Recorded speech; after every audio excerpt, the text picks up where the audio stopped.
पुराव्यातनं आरोपीला शिक्षा होणे म्हणजे तपास कसा झाला पाहिजे की त्या शिक्षाच झाली पाहिजे म्हणून काही काळ सरकारला लागतो तो द्यावा लागतो.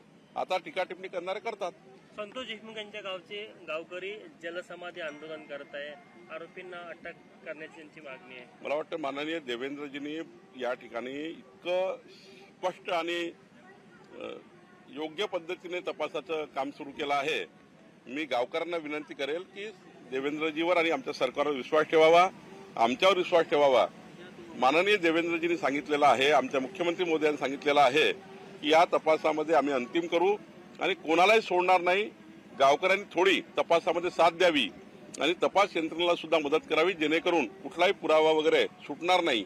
याकरता मी गावकऱ्यांनाही आपल्या माध्यमातून विनंती करतो. अजून काही मंत्र्यांनी पदभार स्वीकारलेला नाही आहे. आपण मुख्यमंत्र्यांनी सुद्धा असं म्हटलंय की लवकर स्वीकारावं. नाही, मला वाटतं की आता पदभार स्वीकारण्याकरता थोडे कमी जास्त दिवस लागतात.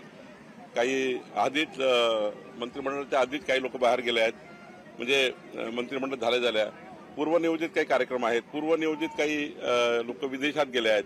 मला वाटतं या आठवड्यात निर्णय होईल सर, म्हणजे या आठवड्यात पदभार घेतील असं दिसतं. शिर्डीच्या मेळाव्यामध्ये राज्याला नवीन भाजपचा प्रदेश अध्यक्ष मिळेल त्याची घोषणा होण्याची शक्यता आहे तिथे? नाही, मला असं वाटतं की आमची प्रक्रिया सुरू झाली आहे.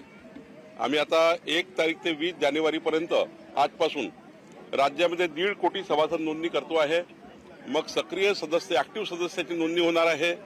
मग बूथ अध्यक्ष 1 लाख बूथ अध्यक्ष आम्हाला करायचे आहे. मग तालुक्याच्या अध्यक्षाच्या निवडी होतील, जिल्हाध्यक्षाच्या निवडी होतील, त्यानंतर प्रदेश अध्यक्षाची निवड होतं.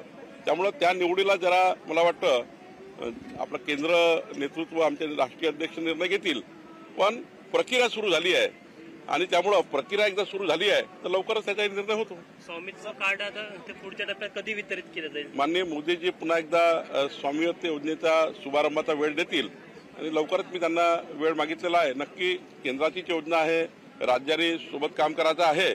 त्यामुळं या दुःखद घटनेमुळं माजी पंतप्रधान मनमोहन सिंगजी यांचं दुःखद निधन झालं. त्यामुळं शासकीय दुखवटा असल्यामुळे तो कार्यक्रम पुढे गेला. लवकरच तो कार्यक्रम होईल.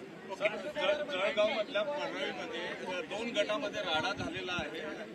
काय सांगाल अशा प्रकारच्या राड्याच्या घटना ज्या आहेत त्या मोठ्या प्रमाणात होताना? आता ते घटना काय तिथले एसपी तपास करतात किंवा त्याबद्दलचा मी एसपीशी बोलेल. मराठवाड्याचा जो पाणी प्रश्न आहे तो अजून बिकट झालेला आहे. जर जायकवाडीमध्ये 58% जलसाठा असेल तर नाशिक आणि नगरमधून पाणी सुटणार नाही असा निर्णय झालेला आहे. काय सांगतो? नाही, मला एकदा निर्णय तपासावा लागेल. आपण सांगतो त्याप्रमाणे मला निर्णयाची पूर्ण माहिती घ्यावी, नंतर त्याच्यात बोलता येईल. सर, अजित पवारांच्या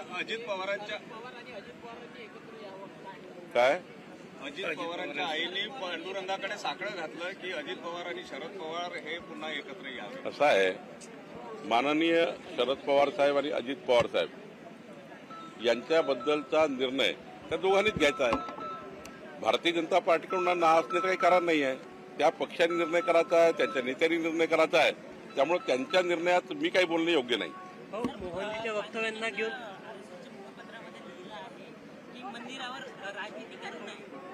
कोणी